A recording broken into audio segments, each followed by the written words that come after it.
Hello everybody, welcome to another AfCon mailbag here from Yaounde. I'm at the Stade Ahijo, as you can see behind me.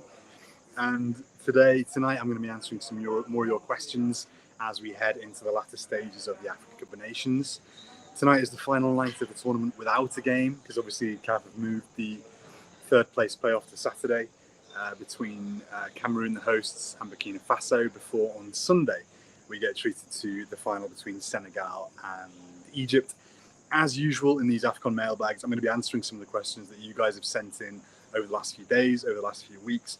But of course, if you've got any more questions for me, if you've got trivia, if you want my opinion on anything, if you want to talk through any of the issues related to the Nations Cup, or even anything else that crosses your mind, please do get into the comment section and please drop your questions and your queries in there. As ever, it's a pleasure to be joined by the Goal Africa readers, the Goal Africa fans. We love hearing from you. We want to hear also your predictions ahead of the weekend. We've got the third place playoff on Saturday, what we call the petit finale, and then of course we have the grand finale, the big final, the big one on Sunday between Egypt and Senegal. I also want to hear what you thought of those semi-finals, what you thought about Cameroon's defeat, what you thought about those penalty takers, what you thought about Cameroon fans deserting them. What did you think about the tactical choices of the coach to not play Choupo-Moting in such a big game when you've got 6 subs, a guy who's won the Champions League final? I mean, that's a big shout, that one. I also want to hear about what you thought about Egypt. Are they over-reliant on Salah? This is a question I've got a lot. I get this one a lot. Are Egypt over-reliant on Salah? And I think Egypt are reliant on Salah, definitely. Over-reliant, I think probably, because Salah has, I think, had a hand in 3 of the 4 goals they've scored so far this tournament. When he's been neutralised, as Cameroon largely did, Tolo, though, the Cameroon left-back, I want to give him massive credit because he did a wonderful job marking Salah last night, neutralising Salah, making sure he was unable to influence the game as he had done in other matches. Certainly better than Morocco managed to keep Salah quiet. Against Morocco, Salah was influential, getting a goal, getting an assist, whereas against Cameroon, it was a different story. And apart from that one-on-one with Onana, apart from a few nice little flicks and tricks, he failed to really stamp his mark on the match. Egypt have gone through, and I think the key strength of this Egypt side, obviously is not their attack, it's not Salah. The key strength of this Egypt side is their defence, in my opinion. People are talking a lot about Senegal's defence. I've talked a lot about Senegal's defence. However, I would say that Egypt's key strength is actually their organisation, their resiliency. They've actually gone now 600 minutes in this tournament without conceding a goal from open play, which is an awesome record. Kelechi Iheanacho, after half an hour of that first game for Nigeria, that was the last goal and the only goal Egypt have actually conceded from open play. Apart from that, it was just Boufal's penalty. And they kept clean sheet against Cameroon, they kept a clean sheet against Ivory Coast, clean sheet against Sudan, and a clean sheet against Guinea-Bissau. So defensively, even though Senegal are taking the plaudits, and you do have to look at that back line of Mendy, of Koulibaly, of Abdou Diallo, and you've got to look at that as a key area of strength for Senegal. However, I don't think people shouldn't sleep on Egypt's defence. Also, of course, you've got to remember, this is an Egypt side without goalkeeper El Shenawi, who's injured. I don't know if he'll be back for the final. It's a defence without Ahmed Hegazi, who's out for the rest of the tournament, as far as I'm aware. And even without some key men, even without some of the strongest players in that team, they still aren't being breached. So, I think we've got to give massive credit to Egypt's defence. Reliance on Salah, yes, but they do have other areas of strength beyond Salah that can really make a difference. I also got a question in from Fatima, who asks, she says, what role can Ismaila Sarr play in the latter stages of this tournament? So obviously, since this question was sent in, we've seen Ismaila Sarr coming to the tournament from Watford and already having a big role to play. He scored against Equatorial Guinea in the quarterfinal. After coming on, he played the final half hour of that game. He was also introduced to Burkina Faso, and being able to bring that kind of weapon off the bench. I mean, Ismaila Sarr is fast, he's direct, he's a good athlete, he's 6'1" maybe. He can really hurt teams in different ways, and of course he can stretch teams' tired legs late on. Aliou Cisse said that he wasn't planning to use him from the off because obviously he's had some Sarr has had some injury problems. Watford didn't want him to even be here because of the injury problems. but he has come, and we're seeing the impact he's making. And I think I would not start him. I would still use him off the bench. I don't know if Boulaye Dia will be back for Senegal in the final, but I think being able to bring on a player of Sarr's quality, that is such a fantastic weapon for Senegal, particularly against tired legs in the final. And it would be great for Sarr to be able to turn up to the AfCon, only play maybe 3 games all off the bench, and return to Watford with a winner's medal to show them that it was a good decision to allow him to leave. I also think it's given Senegal something. It's given them a bit of a lift in the camp as well, to have a bit of a later rival, to have a bit of new blood who's come into a unified group and who's given them a bit of a lift. It's almost a bit like a January signing for them, actually. And whereas in general, I'm not that happy with players just turning up midway through tournaments or deciding to play for a national team just when the team qualifies, I do think that in the case of Sarr, it's really worked and is working for now. It's working in Senegal's favour. So I think he could have a big role to play in the tournament to come. I've got a question here on Gabadinho Mango. Obviously, Malawi have gone now. Mango had a run in the tournament. He practically carried Malawi until the very last day in Cameroon. Had Malawi still been in the competition, do you think it would have been a Mahango versus Abubakar show? Well, ultimately, Morocco didn't even advance to the semi-final, so we didn't get a chance to see them progress. Obviously, by this point, Mango had already gone, but Mango certainly left his mark on this tournament.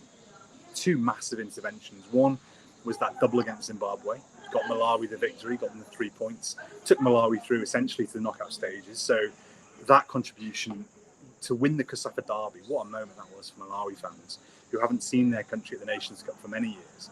And they return and they both get the win over their neighbours, their rivals, their Kosafa rivals, win bragging rights for the region, and go through to the group stage. Obviously, after Comoros were defeated, they were the last Comoros team. They were the last Kosafa team standing, which obviously can't be ignored when the region has heavyweights like Angola, like Zambia, former winners, like South Africa, former winners. That's also a massive feather in the cap for Malawi. And then obviously Mango had that goal against Morocco, scored just behind me, just over there actually, where he saw Yassine Boune off his line and slalom through a few players, and then struck such a sweet effort into the far corner over the goalkeeper's shoulder. It was such a sumptuous finish, and it was the kind of strike that, for me, goal of the tournament as far as among the goals I've seen. And I think the Morocco coach said that was the kind of goal that Mango will only score once in his career. Although I think that Orlando Pirates fans will disagree with that because he's a star down there. The question for Mango now is whether will he stick around at Orlando Pirates. He's I think 29, so the years for moving to Europe are probably gone. Although what I've always said from my scouting days is that if a player is scoring goals, if a player can hurt teams, there's always going to be a market for them. There's always going to be someone interested in the player who can step right in and who can make a difference, who can score goals. So whether it's North Africa, whether it's the Gulf, whether it's maybe a European league, I don't think it's finished for Mango to go to Europe. I think it's unlikely, perhaps. But I think that it was a deal that would need to happen this summer, really, and maybe a 2-year deal, and that's how it would work. But I think he's obviously, it's unfortunate that he's at Orlando Pirates during a tricky time for the Buccaneers. But having said that, I do think he's a player with the talent to go to a higher level and someone who could be a fantastic acquisition for anyone who would sign him moving forward. A question here from Lorati Makondo. Always weighs in with some valuable contributions. Hello, Ed. The tournament is coming to an end. As someone who's physically in Cameroon and spiritually in Cameroon and got to experience the tournament differently from those who aren't there, how's everything been and what's one lesson you're taking home from all of this? It's been a brilliant experience. The Nations Cup always goes so quickly. They always go so fast. It seems, I was thinking earlier about the opening game between Cameroon and Burkina Faso. Obviously, I spoke to Bertrand Traoré today ahead of the 3rd place playoff, and those 2 teams are playing each other again. I actually thought after that game, I wonder if we'll see this match as the final. Instead, it's ended up being the 3rd place playoff. And that just seems like months and months and months ago. So the tournament, on one hand, has gone quickly. But on the other hand, it feels like I've been here for a very long time. One lesson I've learned. I might have to think about that one. I would say make sure you leave your house with your laptops charged, perhaps. make sure you establish very quickly where you can do your laundry, because these things aren't always straightforward. I'm lucky now that I live in an apartment with a washing machine, but early on things weren't always important. Don't always trust the beautiful women that you meet in restaurants and bars. Don't always trust them. Probably lessons I should have learned earlier in my life, actually, having said that. But always establish quickly in a stadium where the good toilets are. That's I don't want to go into details, Lorato, but that's something I've always found to be very important when covering African football and when covering African Cup of Nations. I've also got a question here, one that was sent in. Nigeria, what went wrong? It's a very broad question. We're going to be going into more depth on with Goal Africa, Goal Nigeria over the coming weeks and months. I think a lot went right about Nigeria for a start, particularly considering the preparation, particularly considering the disastrous build up to the tournament, sacking Gernot Rohr, which, as I've written, I think maybe wasn't a bad decision, but the timing obviously is questionable. And then also the player absentees, Osimhen being out, then Osimhen being in, then Osimhen being out, plus Emmanuel Dennis, that fiasco. I don't even want to talk about that. It makes me so angry. So obviously there are things there that really hindered Nigeria's preparation. I think in light of that, actually what we saw from the group stage was an overachievement from the team, because we saw we didn't see any of those pre-tournament problems really laid bare for the Super Eagles when it really mattered, when they were actually in the tournament proper. Instead, what we saw was a vibrant display. They were playing without fears, with the handbrake off. They had vitality, which is something that we didn't really always see during the Gernot Rohr years.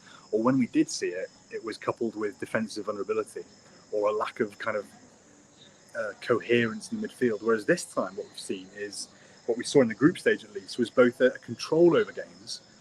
We saw a consistent, coherent attacking strategy, and we saw attractive football and goals after all, which, I think the way Iguavoen unlocked Moses Simon, that's something that Jose Peseiro needs to take forward.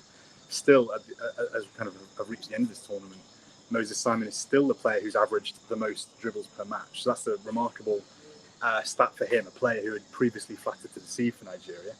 Wilfred Ndidi's performances, as expected in the heart of the midfield, absolutely monstrous.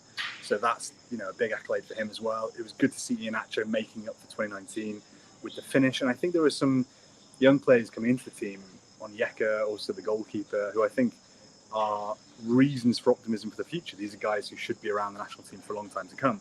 I know Okoye got criticised. I wrote a piece about how I wasn't particularly happy about that. And for me, I'm focusing on the optimism. In terms of what went wrong in that game, I think why Nigeria specifically lost, obviously there were the errors. And the errors, goals in tournaments like this, especially against cagey, chiseled, gnarly opposition like Tunisia, to concede a goal puts you in such a vulnerable position. And, there were two individual errors at least in that build-up from Ola Aina and then from Okoye. On a different day, neither of those two are going to make those two errors. On that day, they both happened to make them. Plus, that the way the defence kind of stood back off Msakni as well was just was really disappointing. And I think on a different day, that doesn't happen. And I think that's why Super Eagles, even though there are lots of positives to take from this tournament, there's concern about those mistakes, but that can always happen. You can't always mitigate against that. And also maybe concern about the lack of energy, the lack of kind of ideas and dynamism in that game. I think had Iwobi not maybe got sent off and been able to exert his creative influence over the game, maybe it could have been a different story. But we'll never know. I think there's reason for optimism moving forward, and let's hope Nigeria can do the business against Ghana and get through to the knockout stage, to the World Cup proper. Anyway, guys, that's all I've got time for this evening's mailbag. I'll be talking to you again before and after the third place playoff on Saturday, so please do stay tuned for that. And any more questions you've got for the mailbag over the rest of the tournament and also next week, please do #GoalAfcon and keep on sending them over. Thank you very much. Bonne soirée. Au revoir.